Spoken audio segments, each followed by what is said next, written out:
Baraza la mitihani la kitaifa nchini Kenya NEC limetangaza tarehe ya mwisho kwa mitihani ya mwisho ya baadhi ya kozi zilizopitwa na wakati katika elimu ya kiufundi na mafunzo ya ufundi stadi au TVET. Kupitia barua iliyowasilishwa kwa wakuu wa taasisi hizo, NEC imesema mitihani ya mwisho kwa kozi hizi zisizo na mfumo wa moduli itafanyika Novemba mwaka 2025.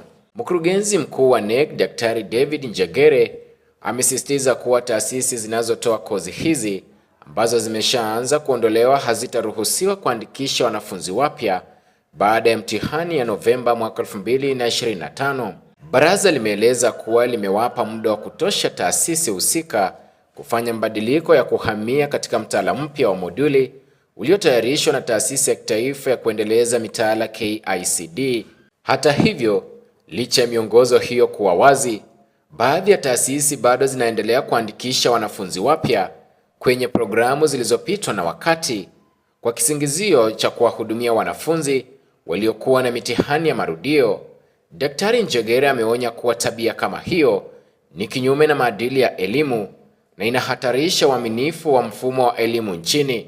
Kozi zinazofutwa ni pamoja na programu mbalimbali za kiufundi na biashara.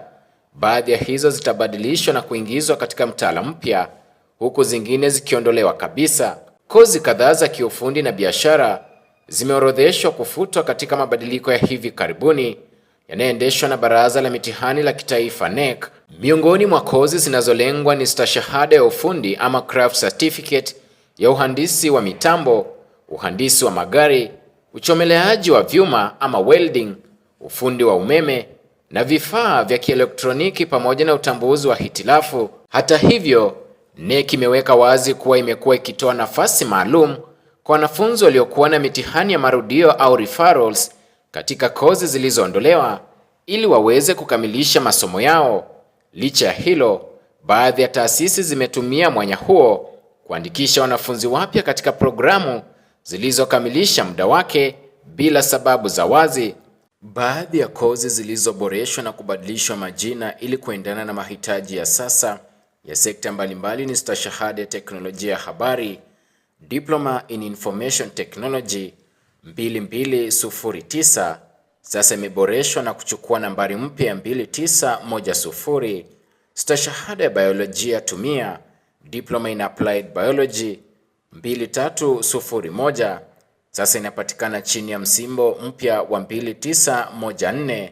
Stashahada ya usimamizi wa lishe, Diploma in Dietetics Management 2406, imebadilishwa kuwa 2916.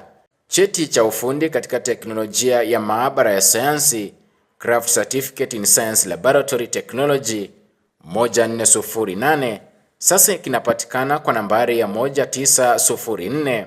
Cheti cha ufundi katika teknolojia ya uvuvi, Craft Certificate in Fishery Technology 1409, sasa kinatambulika kwa msimbo wa 1908.